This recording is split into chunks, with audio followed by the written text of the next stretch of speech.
It was good. Spent most of it out here in California, getting around a little bit. New area, new things to see. Did have a couple former players get married back in the Midwest, so there was a little bit of travel involved. But it was a good summer overall. Again, spending a lot of time, defensive staff together. Some of the access time we had with players, we emphasized a lot of it during the month of June. That was really good. You're still trying to peel back layers, get to know the players, get to know kind of what mashes their hot button, and excited to get going here in the next couple of days. Get your recruiting shoes on at this level? Yeah, it's different, of course.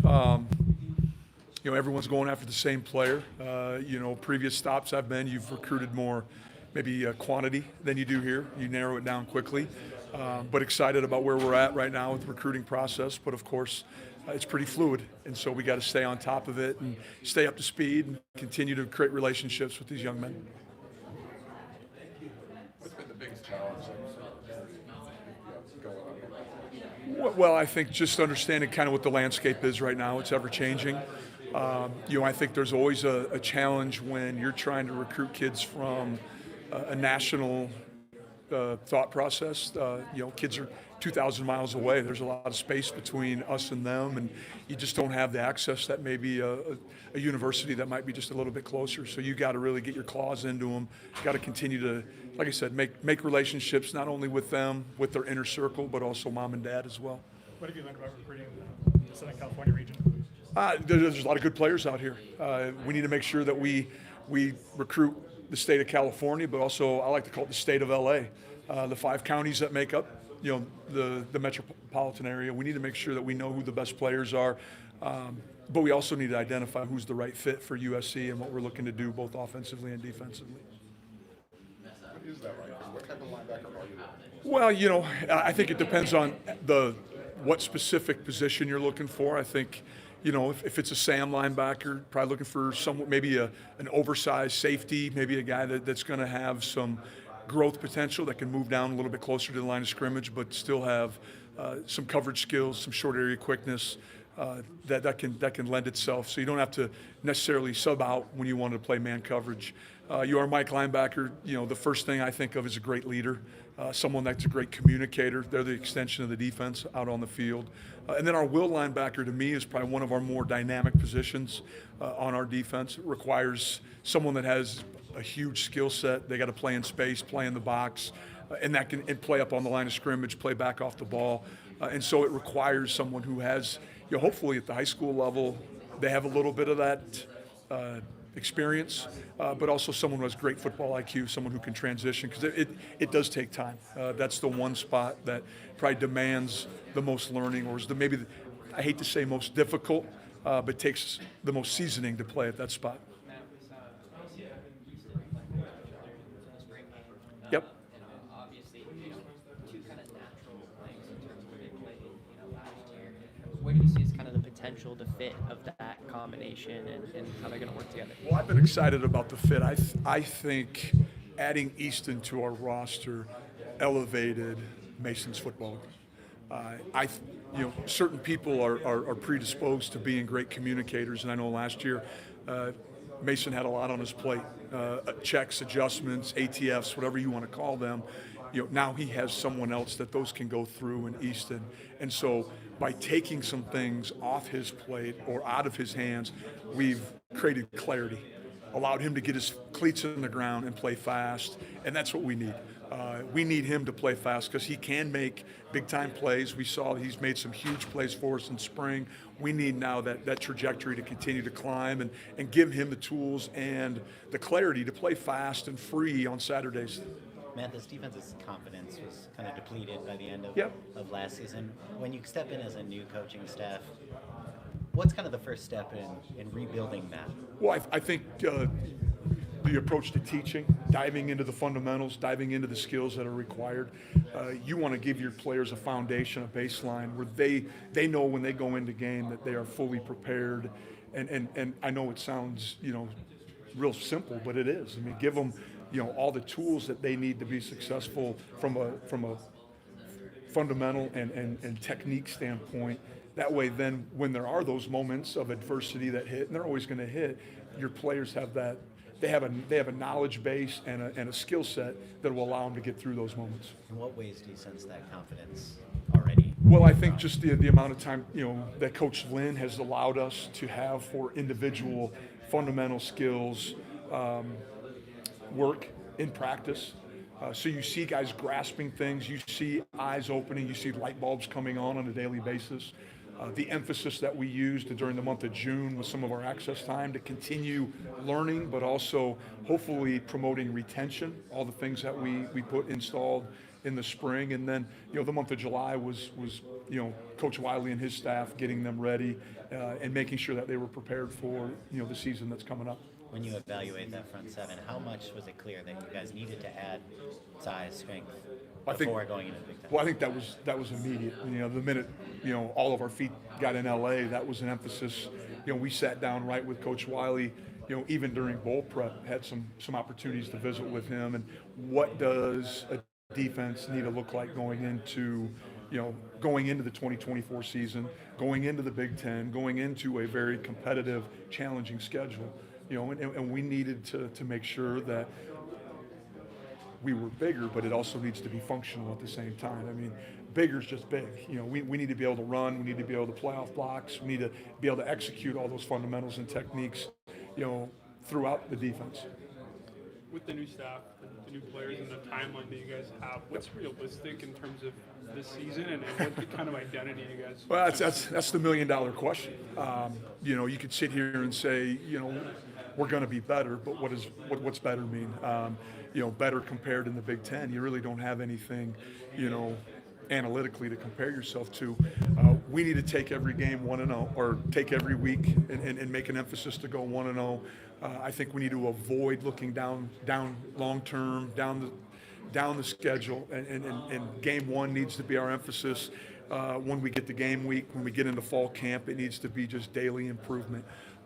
That's from a retention standpoint, from an execution standpoint, and also from an effort standpoint. We need to have, unbelievably great effort, out on the football field. I know we've had a tremendous summer with Coach Wiley. We've set ourselves up for a good spot, but it's still going to be that just building upon day after day. And, if we can put a sequence of good days together, I think that's when culture starts to develop. How would you describe the identity that the defense is trying to get to? Well, I think, I think we know what we want it to look like, but what you want and what it actually going to be are two different things. We want to have a physical presence. We want to talk about being, one of the most physical, or if not the most physical team in the country.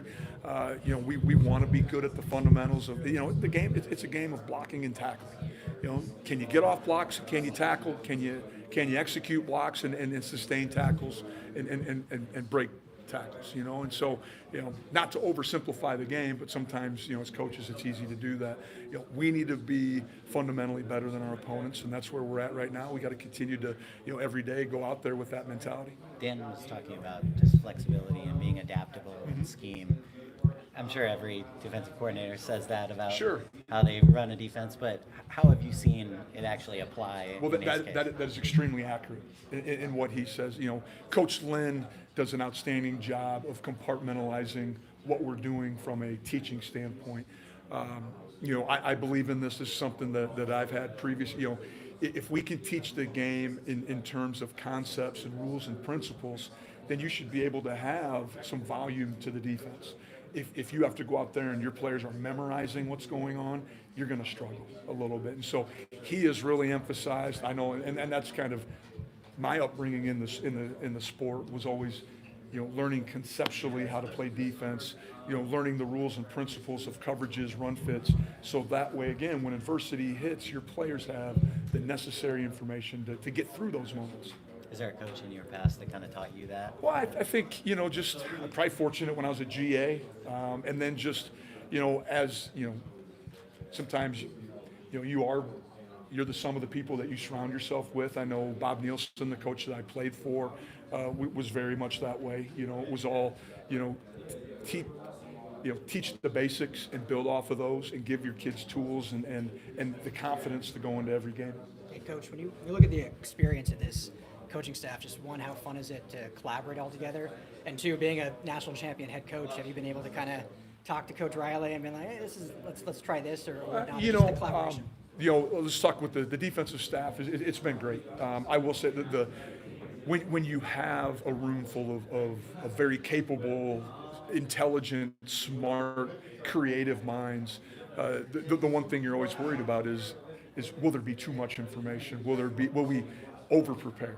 Paralysis by analysis, and that hasn't been the case at all. Very humble room. We're all here to get better. We're all here to continue to help these young men be the best versions of themselves, and so that's exciting. Now we haven't had any adversity in the room yet. We haven't played a game. We haven't lost yet or anything like that. But up to this point, I really like where we're at. And then having been a head football coach, Coach Riley has allowed me to get involved a little bit with some scheduling, with some maybe other thoughts. Hey, have you ever thought of doing something just slightly different? We've done it this way. Or maybe there's things that I did it this way and you don't want to do it that way. I've learned by doing. And so it's been great. He's allowed me to maybe sporadically put that head coach's hat on and think as a head coach, but for the most part, I've enjoyed just kind of being the head coach of the linebackers so far. Tyler Robles says you actually came in with a bunch of special teams ideas and some thoughts in that area. It's kind of been an area that USC could kind of improve on. Sure. What's the emphasis on special teams in training camp? Well, we want to be really sound in what we're doing fundamentally and schematically. The game of football, when you can be complementary in all three phases, that's when you have your best chance of winning. And so I'm a firm believer in that. That's something that we hung our hat on at previous stops that I've been at. And so I'm just trying to help this team be the best versions of themselves. And if there's things that I think maybe we can do better, or are there other ideas or other ways, I'm going to be willing to share those, because I want to be successful, and for us to do that, we need to make sure we put the best product out there, but also one that our players can execute and give them the tools and the knowledge to be successful. What's the biggest thing you learned about yourself since you've The biggest thing that I've learned about myself, I loved being a head football coach, and I loved everything about North Dakota State, but getting back to kind of the grassroots of coaching, being, like I said, being the head coach of just the linebacker room, being able to be involved in the daily chess match, if you will, of putting together a defense, creating a plan, coming up with practice plans. How do we want to install this? I've missed those things. It's been enjoyable. It's fun to be around young, good coaches, Danton, Coach Belt, Coach Henney, Coach Newell. These guys are all tremendous. Our support staff in that room is top shelf. And so it's been fun just to be able to sit back and see it done the right way. There's been a lot of talk about details today from a lot of different coaches and players. For a linebacker group, what does it look like on game days when you guys are on the details? Well, I think just having an understanding of every call, but also understanding, there is no perfect call out there, and that's something that as coaches sometimes it's hard to swallow. Every defense has its flaw, has its issues, but allowing our players to understand what that issue might be as well, and so giving them the information, giving them the knowledge so they can be successful within a call, within a snap, and then making sure we can get lined up and do it again, and have, like I said, no different than days. We want to put good snaps, one after another. I think, fundamentally playing well, being able to play off blocks well, being able to tackle at a high level, are things that I think if you're watching us, hopefully you're seeing on film or on TV, and that demonstrates that we've put the detail into our preparation. What traits does Beaver have that allows him to kind of cross that safety and linebacker? Well, he's put about 20 pounds on, and so he's been intentional about gaining some weight so he can be more durable and play closer to the line of scrimmage. Has a huge upside football IQ-wise. Every player learns differently. Tone has been able he learns by just seeing it and hearing it, and he just has that knack to himself. And so it's made it fun where we've been able to, Coach Belk and I, kind of share him a little bit. And I think we're going to try to find as many ways to utilize him, special teams included, as we can as we move into the 24 season. All right. Thanks, guys. Have a great afternoon. Thanks, Coach. Appreciate it. Thank you.